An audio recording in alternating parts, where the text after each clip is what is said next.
Anine. No, nope, not still on. Maybe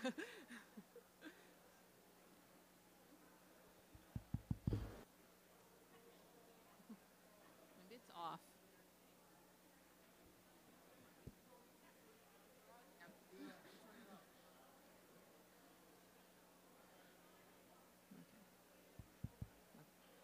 Anine? Did anybody hear that besides me? I don't think it's working.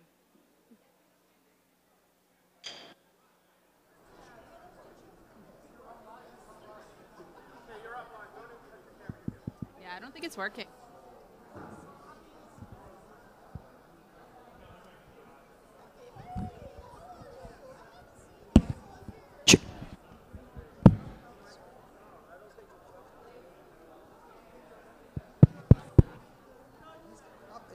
Check.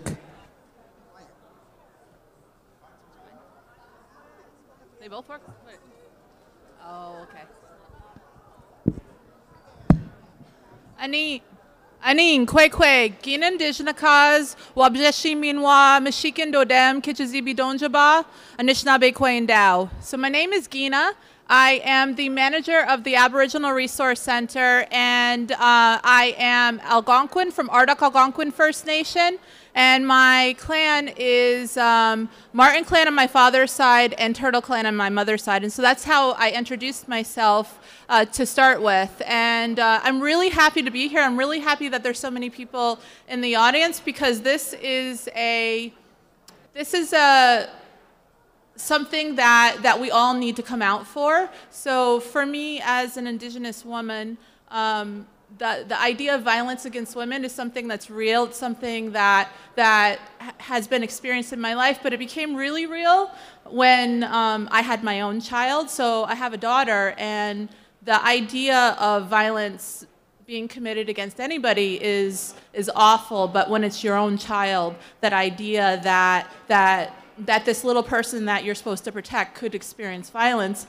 And so this is even more the case being a young Indigenous woman that I was fearful at the age of 12 for her to walk home because of the numbers of missing and murdered Indigenous women in Canada. So the numbers, they range anywhere from 1,000 to 4,000. And so we're talking about women and girls who never came home. And so that's something that's really, it's a big part of my life, and it's a big part of my life as an Indigenous woman because my ancestors, this violence has been something that's almost been normalized in our lives. And so it's really great that we live in a context where we can come out and we can talk about these issues. And so that I just wanted to open with those words. Started with opening in the language, but also looking at the experience of violence and how it impacts Indigenous women and girls. And beyond that, I wanted to talk a little bit about something that connects us all. And we are all connected by a simple fact: we're connected to place. And so coming here, we all touch the earth. We all get from the earth. We get food, we get water, we get spirituality. And so the earth provides for us. And so I wanted to take a moment to recognize Adobagok, which is the place of the Black Alders in the Mississauga Anishinaabe language. And so this place has been central for Indigenous peoples, going back to before our first stories were told. So the land has always been there for us, and it's always been a huge part of who we are as peoples.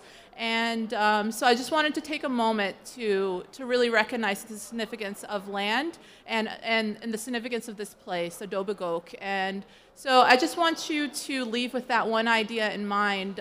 Think about how we walk forward, because we're leaving tracks that ancestors, that descendants are going to follow. And so if we walk kindly, then the next generations will have a much better world to inherit. And so I just want to leave with those words. Miigwech.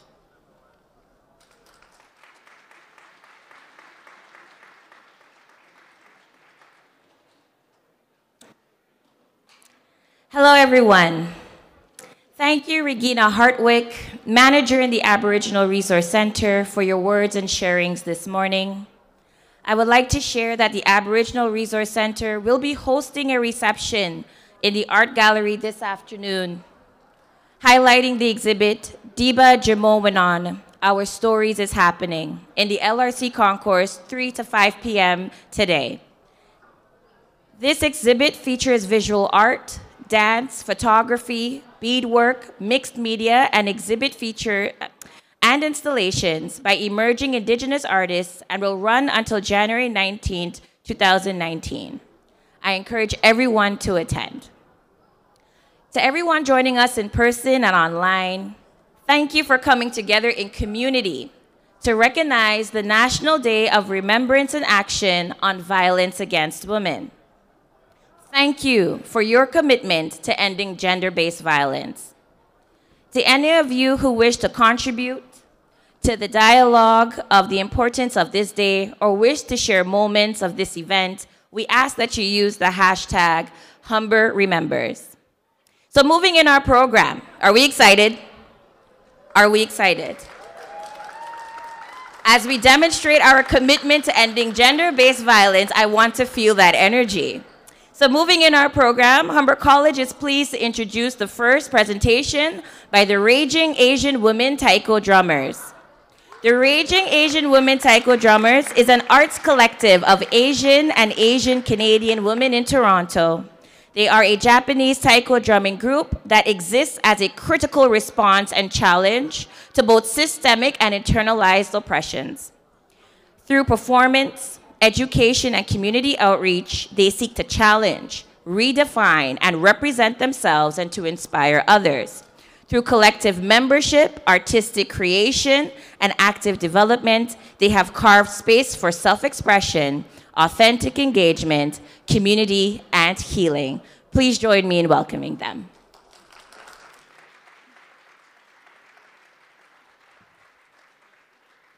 Hi, everyone. Thank you so much for having us and for being here. So many of the people on the stage that you're seeing have experiences with violence and harassment.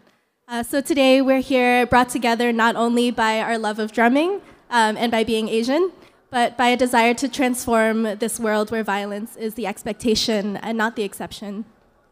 So as a survivor and someone who loves survivors and is in community with survivors, I know that my stories are not isolated ones, but part of a legacy of violence, one that targets people with particular beliefs, like in the 1989 Montreal Massacre, and particular bodies, like in the ongoing crisis of missing and murdered Indigenous women that is part of our history of colonization on these lands.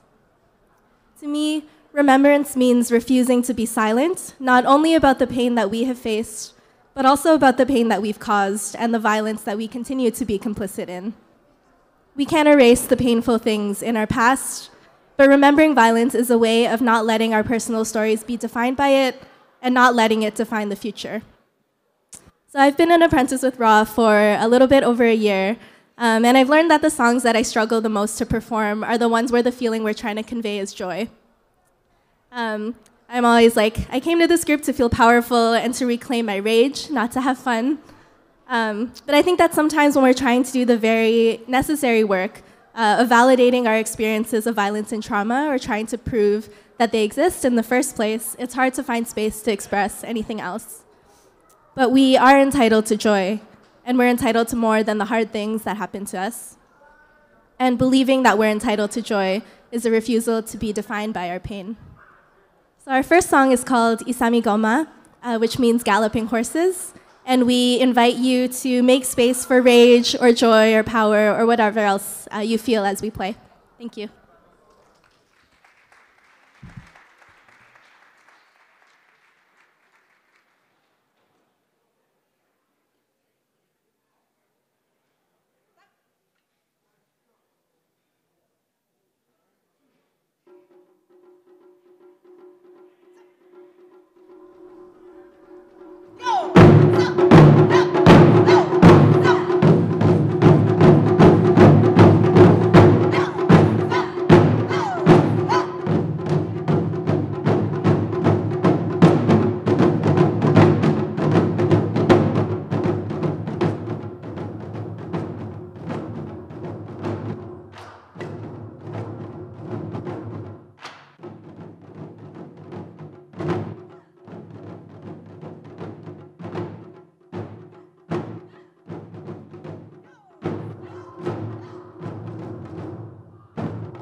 Thank you.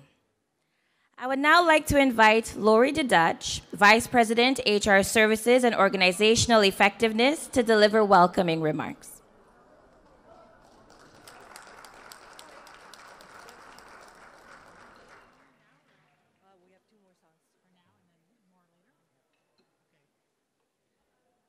Apparently, I've been upstaged. The group is going to perform a couple more songs before my remarks. So over to you. Thank you for the stage, and apologies.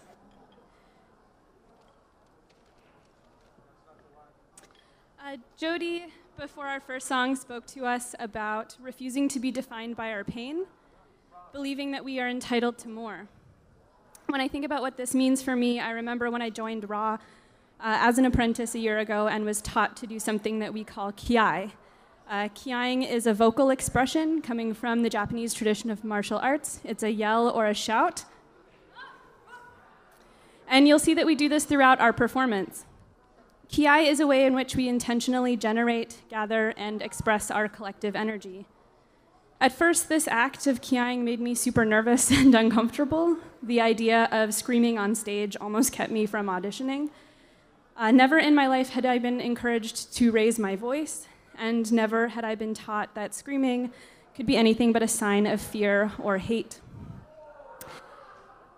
Learning to kiai gave a raised voice new meaning for me. We in RAW are taught to kiai as a way to announce ourselves and take up space. We are taught to kiai as a way to have each other's backs, support each other on and off stage, and provide our unconditional belief in each other's capacities. We are taught to kiai as a way to remember to breathe when things get difficult or overwhelming. And we are taught to kiai as a way to find and express our strength, power, and joy. It is our intention when we kiai to create the world we want to see, a world in which we support each other and our communities to transform violence and oppression, to build worlds where we are powerful and where we keep each other safe. No matter what room or stage we find ourselves on, when we kiai, it reminds us of why we are here, and it grounds us in the work we want to do. The kiai is also an offering and an invitation, so I welcome you to yell and shout and kiai with us as we play. Our next song is called Relay. Thank you.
At the time of the 1989 Montreal massacre, people were told to keep quiet because of the fear that naming the violence would make it more likely to happen again.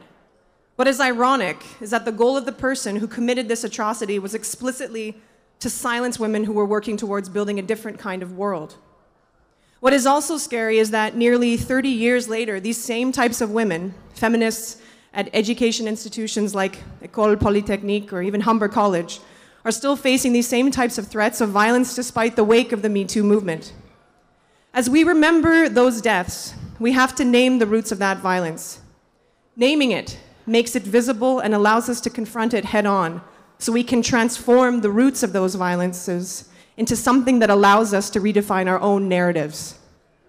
Part of being in RAW is acknowledging violence at different levels, internalized and external oppression.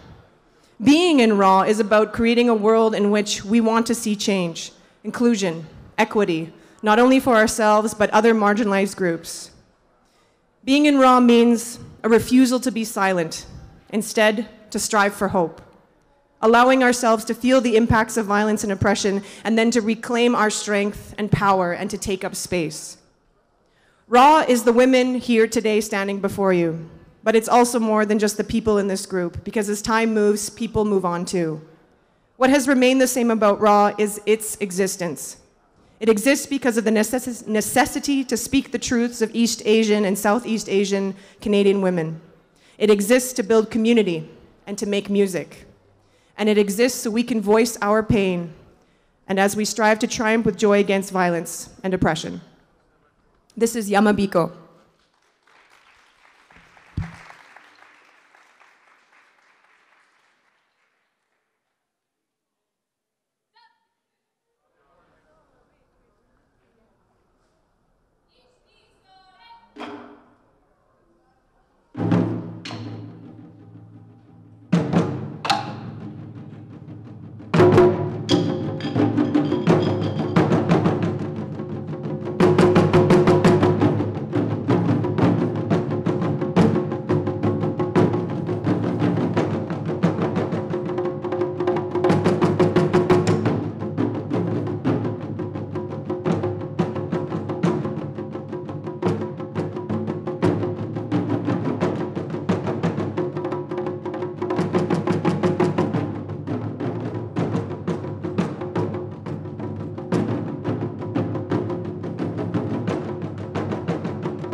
Those performances had me all out of sorts. Okay, thank you, thank you, thank you.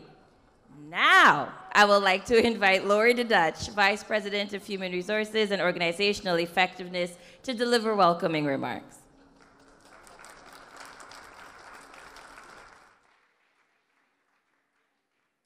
Thank you, Jody. Thank you to everyone for coming, and I'm sure you far more enjoyed that presentation than anything I'm about to say. What a phenomenal job. Well done, drummers. I think they did a great job of showing both the rage and the joy that they spoke about, so well done. On this day every year, we remember the 14 female engineering students at L'École Polytech de Montréal who lost their lives to an act of gender-based violence. We commemorate the lives of all women who have been harmed or lost to gender-based violence, including women with disabilities, missing and murdered Aboriginal women, two-spirited women. December 6 represents an opportunity for Canadians to reflect on the phenomena of violence against women in our society. It is an opportunity to consider the women and girls for whom violence is a daily reality, and to remember those who have died as a result of gender-based violence. December 6 also serves as a reminder to Humber to reflect on our actions in eliminating gender-based violence across our campuses and our communities. The Status of Women Canada has identified this year's theme as My Actions Matter. Humber College joins the Government of Canada and community activists in encouraging everyone to take action and commit to ending gender-based violence, now and throughout the year. We at Humber College can start by taking the pledge and signing our name to this banner to show our support for survivors and those affected by violence. At Humber, the Human Resources Department continues to work with our community partners such as Ignite, Student Wellness and Accessibility, our Department of Public Safety, LGBTQ+ Resource Center, Aboriginal Resource Center, and the BASE program to create respectful and equitable spaces for our students, our staff, and our faculty members. On behalf of the senior team of Humber College, we thank you for your continued commitment to building equity, diversity, and inclusion at Humber. Thank you once again for joining us today.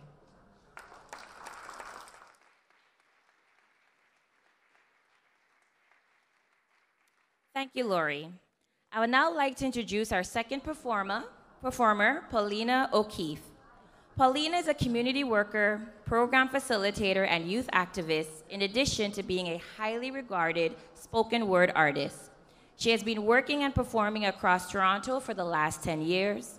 Her appearances include performing at the opening for Ruckus, an anti-racism, anti-oppression conference for youth held at York University, and competing in the Toronto International Poetry Slam in 2007 and more recently in 2014. Please join me in welcoming Paulina.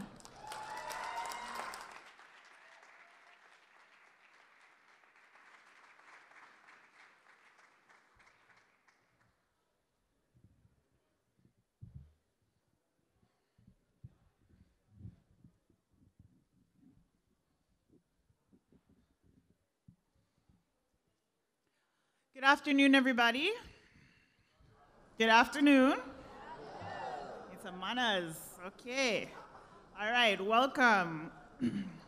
I just want to first, before I start my pieces, thank Humber for putting on these very amazing events. This is my third time being at Humber College from between the two campuses, and I have to really commend them for the amount of recognition that they put into a number of different events. Celebrating, commemorating different days that recognize a lot of diverse communities and their needs. So shout outs to Humber. Yes.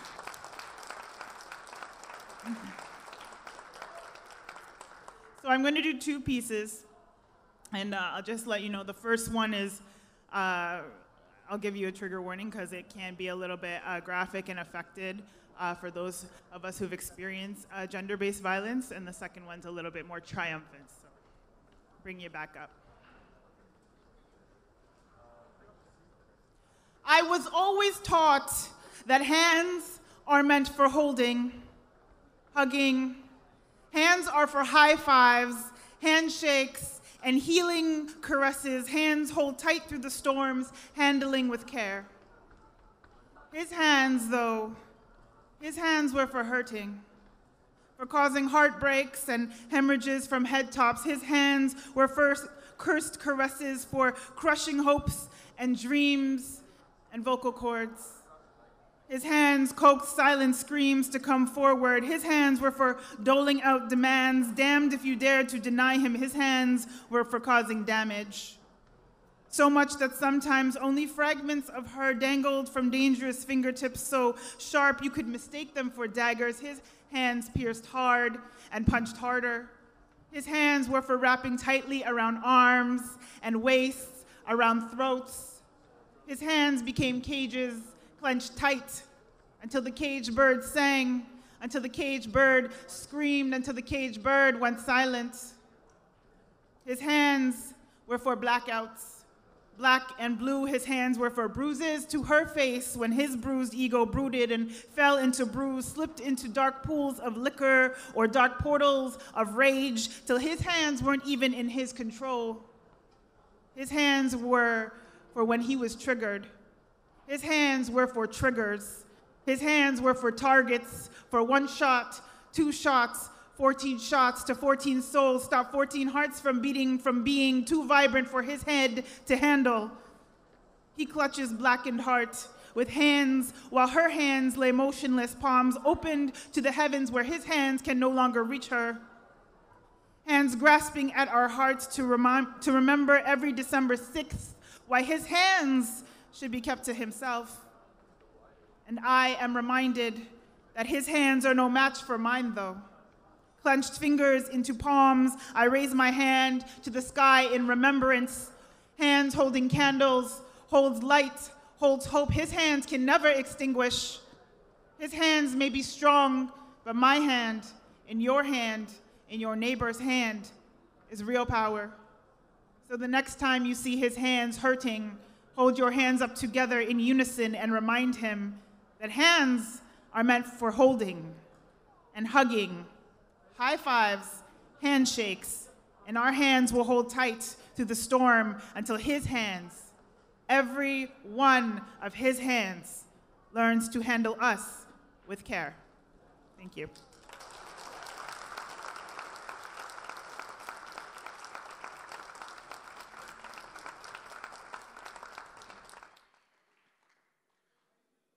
So my second piece is entitled A Woman's Breaking Point.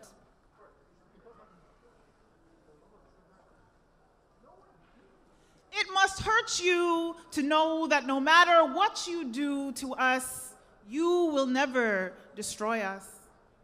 No matter the mental anguish, emotional battery like waves breaking hard into the tide, we will weather your elements. We are too often stripped of our dignity, our right to our own bodies, our right to our own temples. Whilst you perform sacrilege, we have learned to elevate into higher planes until your pillage is over. And we press on, damaged, scarred, from doing battle with you who declare war on us for no reason.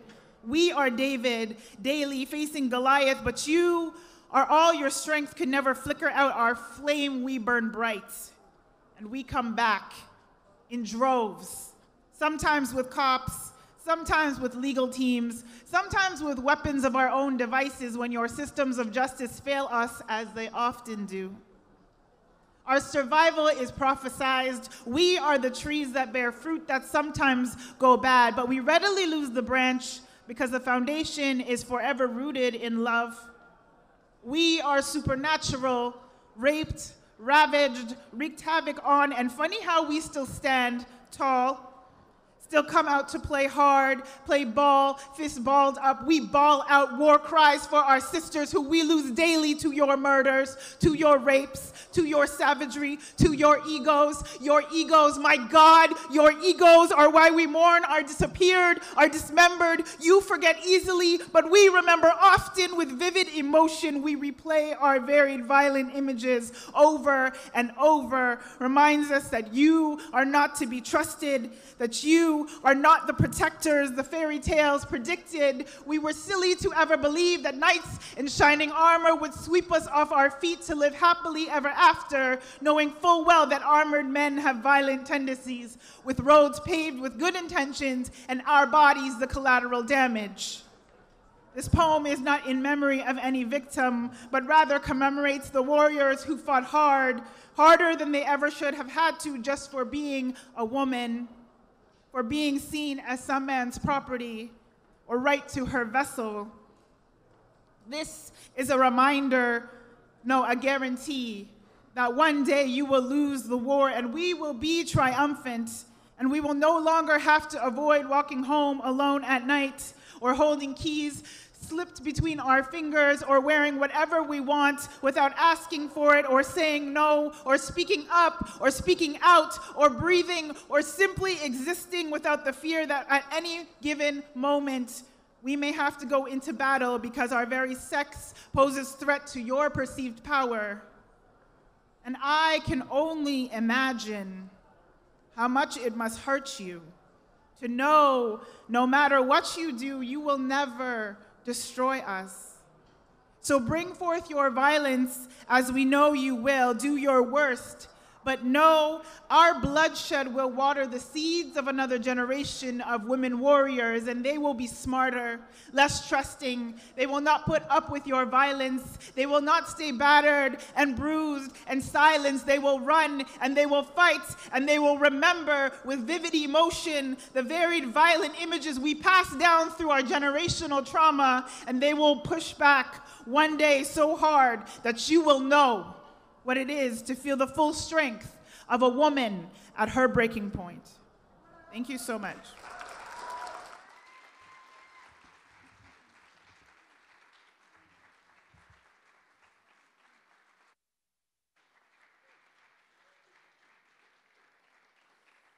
Thank you.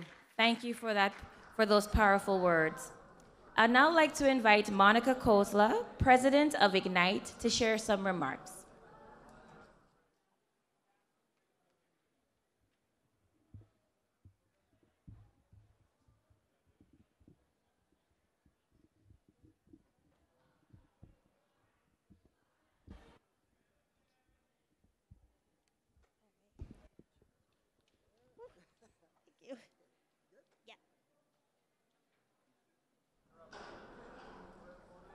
As president of Ignite, I am called to reflect on the importance of my position as a student leader in the fight against gender-based violence.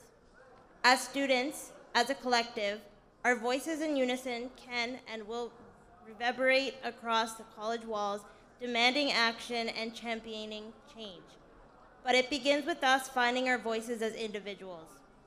Every year for International Women's Day, Ignite hosts a Real Talk event on campus to raise awareness on the issues that women face in society. It is our goal to continue to host these events, to push the dial forward and educate students on the hurdles that exist for women, such as violence, every day. To the students present and to the entire Humber community, I call on you to reflect on the following questions. Do I challenge sexism, homophobia, transphobia, racism, ableism, Islamophobia, anti-Semitism, and ageism in all its forms? Is my social media activity, the posts I share, the videos I watch, uplifting and respectful to all communities? Do I engage in allyship and support and champion women in group assignments or in the boardrooms? Am I an active bystander and interrupt inappropriate and offensive conversations about women, LGBTQ+, especially when the persons making the comments are my friends? Do I honor Indigenous communities and support efforts towards addressing the missing and murdered Indigenous women.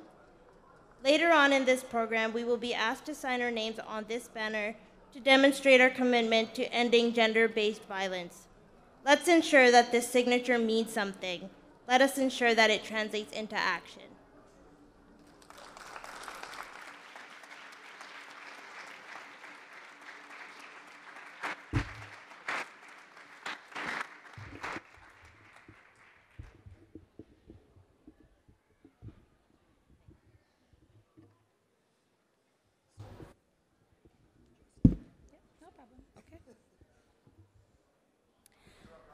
Thank you, Monica. I would now like to invite Jessica Pilfold, Student Services Coordinator in Guelph Humber, to the microphone. Jessica is a Student Services Coordinator in the Student Life Department at the University of Guelph Humber. Her role focuses on new student transition programming, orientation, advising student groups, and student leader development. As a member of Humber's AODA and Equity, Diversity, and Inclusion Committee, Jessica greatly values opportunities to bring important conversations and perspectives across the bridge to effect change at Guelph Humber. Join me in welcoming Jessica.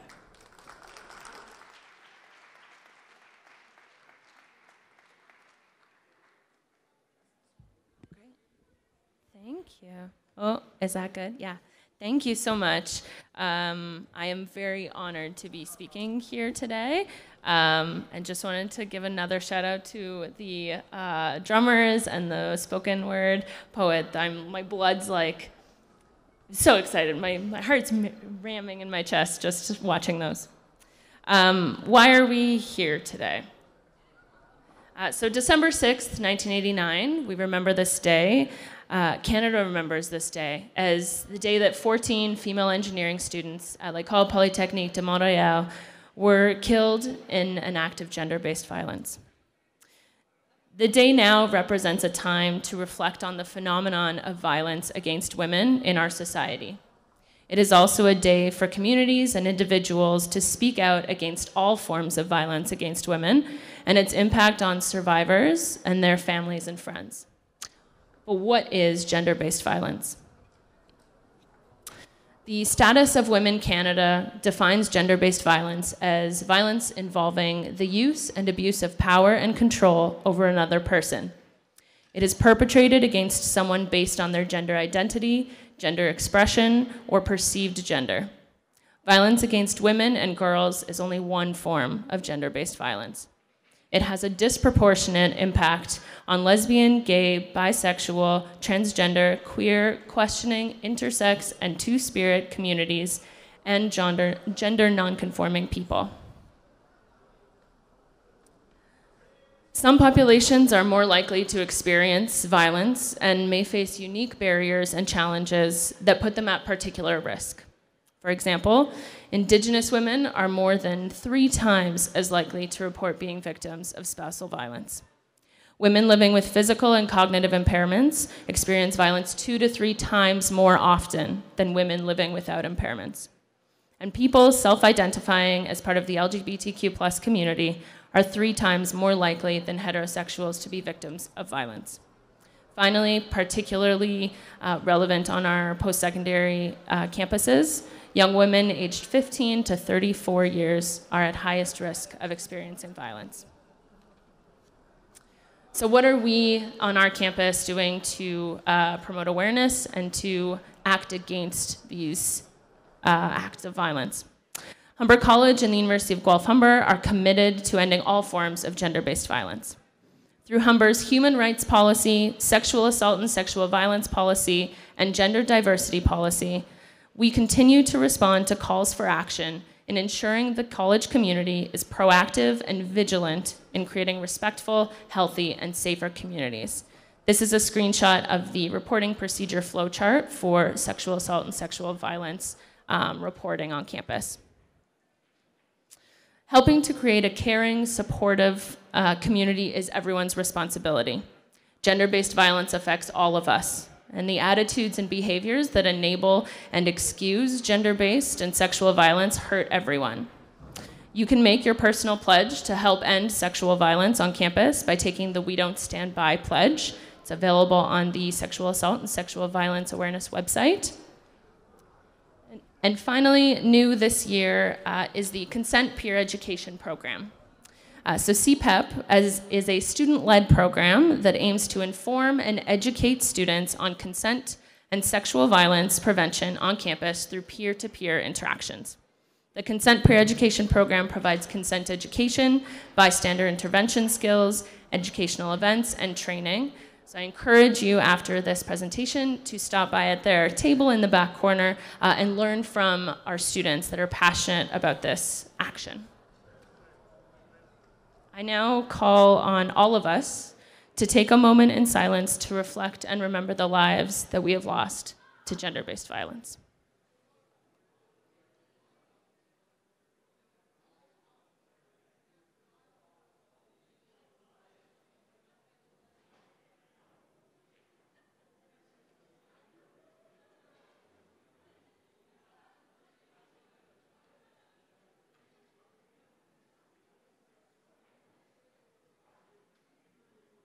Thank you very much.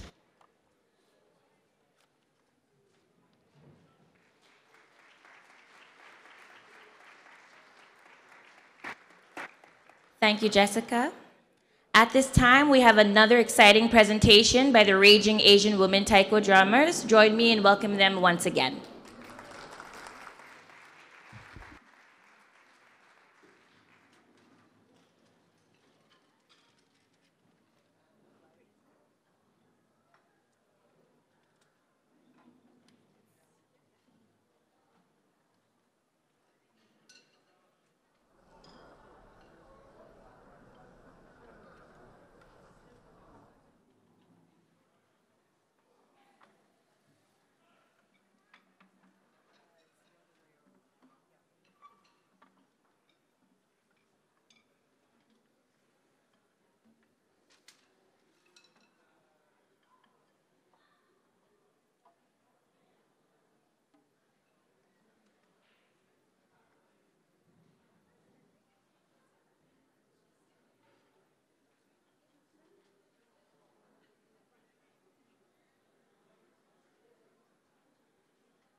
Thank you, everyone. Hello up there.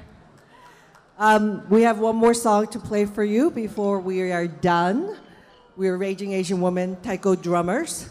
And I would like to take this opportunity to just introduce some of our performers. My name is Young.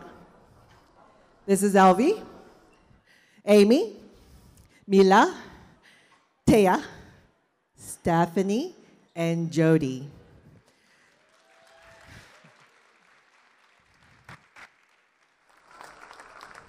The last song that we're going to play for you today is called Tatsumaki, and it's a real celebration of just the joy of playing. It's also, you can translate it as hurricane, and sometimes it can feel like that when we're doing social justice work. It's like a struggle and a whirlwind, but that we remember to find the joy in the work. Thank you again.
I'm ready to go home after this. Oh, yes. So at this point in the program, I would like to pause as we begin shifting from remembrance to action. So joining us today are some of the members of Humber's senior leadership team. I would now like to call on Lori DeDutch, Vice President of Human Resources and Organizational Effectiveness, and Jason Hunter, Vice President of Students and Community Engagement, to come forward to be the person signing the banner on my left. Now, this is an acknowledgement of Humber as an institution and as an entity within the community, as Humber demonstrates their commitment to ending gender-based violence.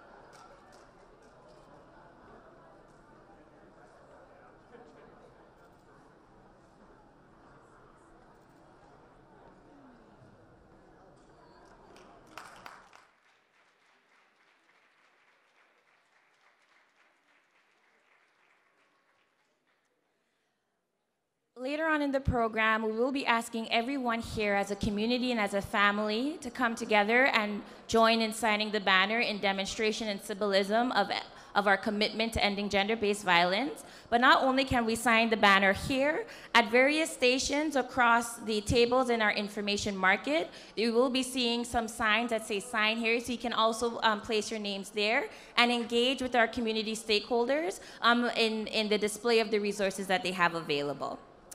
So I would now like to invite Zara Brown, Equity Generalist in the Center for Human Rights, to come forward and close today's event.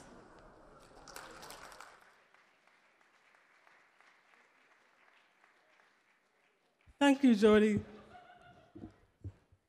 Thank you, everybody. Thank you, everybody, for showing up. It really means a lot for us to see so many people here on this day, recognizing the Day of Remembrance. National Day of Remembrance and Action Against Women, Violence Against Women. Let me begin to thank President Chris Whitaker and Vice President of the Human Resources, Lori DeDutch, and all the senior management team. We want to thank you for your support, your ongoing supporting your commitment in ending gender-based violence.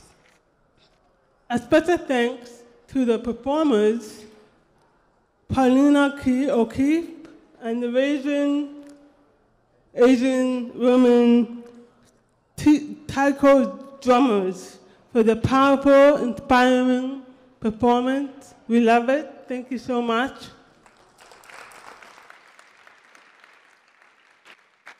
And your commitment in ending gender-based violence. A special thank you to Corey Plowman and Lindsay Zafiris and the entire Ignite team for the continued partnership and support in hosting today's event and donating the roses for today. Thank you.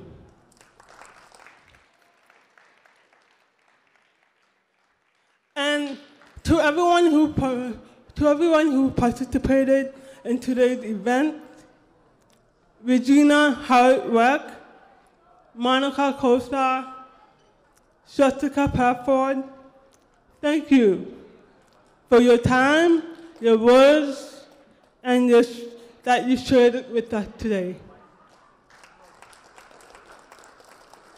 On behalf of the center, we'd like to thank our community partners and stakeholders, the Aboriginal Resource Center, Black Academic Success and Engagement, the LGBT Resource Center, Department of Public Safety, Student Success and Engagement, for participating in today's information market.